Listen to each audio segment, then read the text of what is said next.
Hello, welcome back and thanks for watching Shop Talk with Mr. Lemos. Today we're going to talk about different types of gloves, what they're good for, what they're not good for. And I'm just going to grab these and start with these. These are basically a fabric glove that has a rubberized coating on the palms. Nice thing about these is they breathe on the back side and they've got some rubberized protection on the front side. I like to get these fitting relatively tightly. Gloves can make you clumsy. These are not quite as clumsy. Now, there are different types of rubberized coatings that you can have on them. Some are not as slick as others. And so one of the things that I've seen the most cuts happen in a metal shop, there's someone's carrying a piece, especially when you're working with sheet metal, someone's carrying a piece of metal and it slips. So wearing rubberized gloves sometimes can help prevent the metal from slipping and cutting you. So I like rubberized gloves for that. Also, the thinner ones and tighter fitting ones, I actually wear them for woodworking sometimes, especially when I'm using splintery wood. And they can be quite good for that, especially if you get the more closed rubberized coating. But once again, these here, just if you want a little bit of protection for your hands and you want something that doesn't make you that clumsy, these are good gloves to have. And if you get the thicker ones with kind of the softer rubber on it, those are good for holding on to metal, keep it from slipping. And so that's basically what these gloves are good for. You would never use these gloves for anything where you need protection from heat because of that rubberized coating, which can melt to your skin and cause more harm than good when you're dealing with heat. The next gloves I have here are Gauntlet style welding gloves. These ones especially are very heavy. They're clumsy gloves. I wouldn't use these for anything that you need really good finger control of, you know, grabbing things. As you can see, my fingers are relatively stiff in here. But a nice thing, they come up here. They're very heavy. They're insulated. And they protect your hands from severe heat. And so these will be used for welding. They protect it and they come up, so sparks and all, they don't get your arms as much. They'll protect your arms. A lot of them are a little bit shorter than mine here. I like the ones that come up farther, almost to your elbow, because they really protect my arms and all from the welding. And I use these ones, these especially heavy ones, when I'm using when I'm doing stick welding. And these ones I use a lot when I'm doing welding on oil field pipe fences.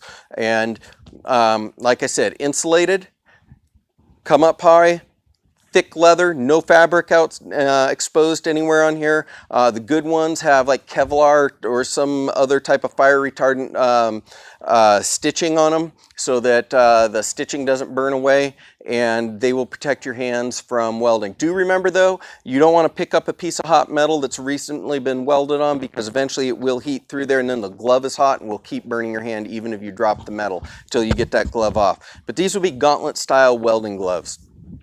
The next, these are kind of somewhere in between a work glove, a heavy work glove, and those light gloves I mentioned. These are often referred to as mechanics gloves, and they're fabric usually. Sometimes this is leather. These ones here actually I think are synthetic leather, and they're good for you know, being fairly flexible, and if you get them so they fit tight, you can really work with them pretty well still. These ones you can see I've worn through the fingers on these. I used these gloves when I put a new roof on my house, and I wore through them pretty. I went through a number of pairs of these doing that roofing project, just because the shingles are those asphalt shingles are so rough, they eventually wore through these gloves. But they were good because I didn't, you know, my hands weren't too abrasive, but they're still they protected my hands, but they're still flexible enough that I could pick up nails. I could use the nail guns, hammers, things like that I needed to do while I was working on the roof. These are similar, just a little bit heavier duty. These were advertised as Demolition Gloves for doing, like, you know, heavy work, you're tearing out houses or whatever. And they've got Kevlar, the thick padded on the back of the knuckles with Kevlar armor over each of the knuckles, and it's got heavy rubber padding on the back of the fingers here and the knuckles, and kind of like a heavy armored on the palms and on the tips of each of the fingers. And so these ones here, like I said, there are advertised as Demolition Gloves. I actually wear them riding a motorcycle, but really, they're just about as flexible as these are, so you could use these for most things that you could use these on. Still fairly flexible, but they give you a lot of protection. Once again, both of these, because they have synthetic materials on them and the fabric on the backs and some mesh around here, you would not use these for welding. You would not use these for anything that dealt with extreme heat or chemicals, because same with any of these leather gloves, any of the gloves I've shown are not chemical rated gloves. And so next pair of gloves I have here are all leather work gloves. These are a little more clumsy than these other ones, but I like to use these when I'm doing just kind of all around heavy work outside, when I want some good protection for my hands. If I'm cutting wood, if I'm doing things like that, I'm going to wear heavy leather gloves like this. Sometimes fencing. You know, I've done some quick welding with this type of glove, but really it's not insulated. It'll heat up quick and get burned quickly, so you really don't want to use it for welding.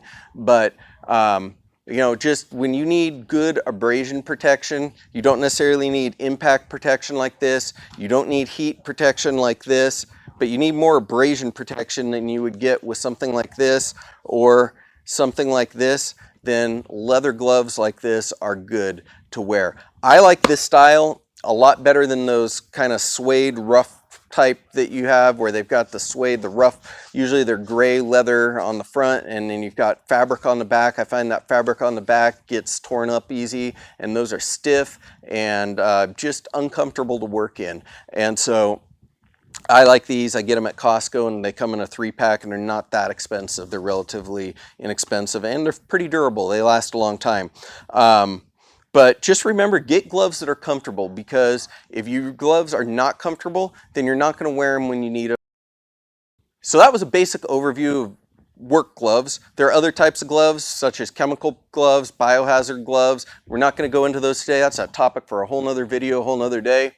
But in the meantime, if you have any questions, shoot me a message, leave me a comment, and let me know. I'll be happy to answer them. Until then, take care and stay safe.